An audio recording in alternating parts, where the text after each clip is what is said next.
it going, guys? I am the Texas Man. Welcome back to the channel. Make sure you guys subscribe if you haven't already, and you guys hit that bell notification button to get notified of any and all upcoming videos coming out here on the channel. In this list review, we're going to be talking about the 10 best single-player games to play before you die. So these are not in any particular order. These are just 10 video games I personally think you should play that are single-player before you die. So make you guys leave a comment in the comment section if you guys agree or disagree with any of these. Let's get the discussion going in the comment section. So first of all, we're going to talk about Titanfall 2.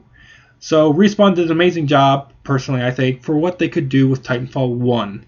And they really upped the ante with the campaign, especially.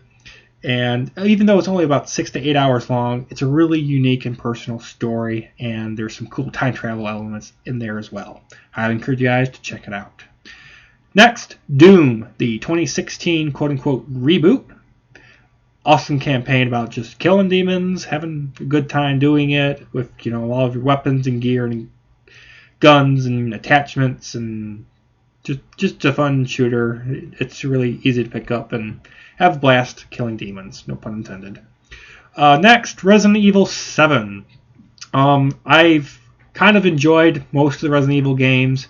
I stopped playing after 4 because I tried 5 and 6 for about 30 minutes each, and I just couldn't stand them.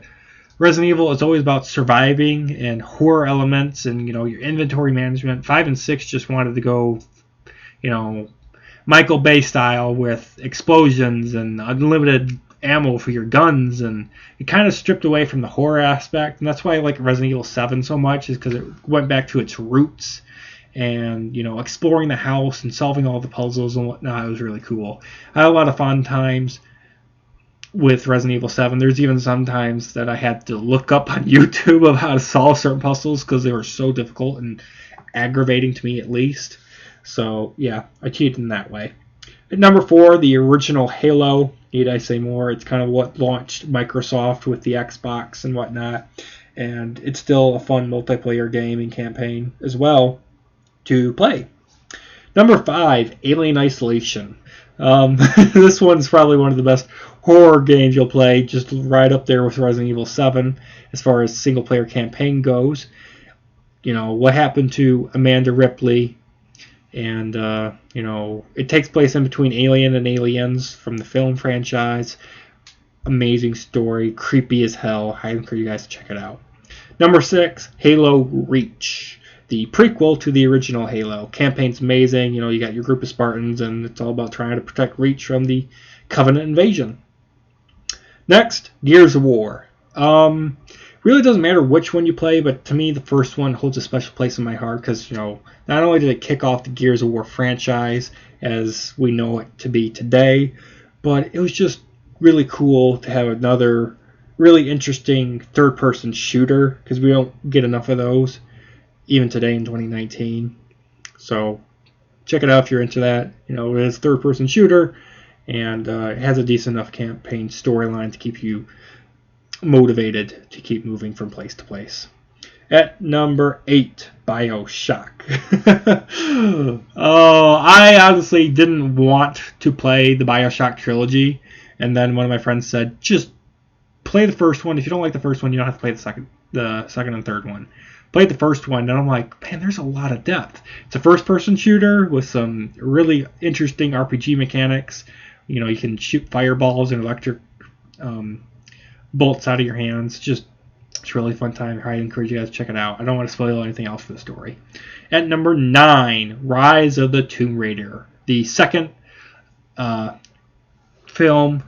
second game in the trilogy of the rebooted Tomb Raider games. Personally, I like a lot more from the other two. Tomb Raider, the rebooted one from 2013, wasn't pretty bad, but I like Rise of the Tomb Raider more. Even so more than Shadow, just because it nailed what it needed to do for a single-player campaign. The puzzle mechanics, the combat, and whatnot, top-notch. And then the setting, being in snow and whatnot, it's always gorgeous to look at. And then lastly, Life is Strange. So this one can be a bit annoying to play. But honestly, if you can get through some of the annoying puzzles in episode 2, 3, and 4, because this is a 5-part episode kind of thing, you're really going to enjoy how the story ends with episode 5. And what's really cool is with the ending, you actually get to choose the ending. So if my memory serves me right, I believe there's 2 different ways the story actually ends. And it's really interesting to play it twice and see how it, ends both ways based on your decisions throughout the game. So that's going to do it for me, guys. Thank you guys so much for watching. You guys have a great day. And I'll see you guys all in the next video.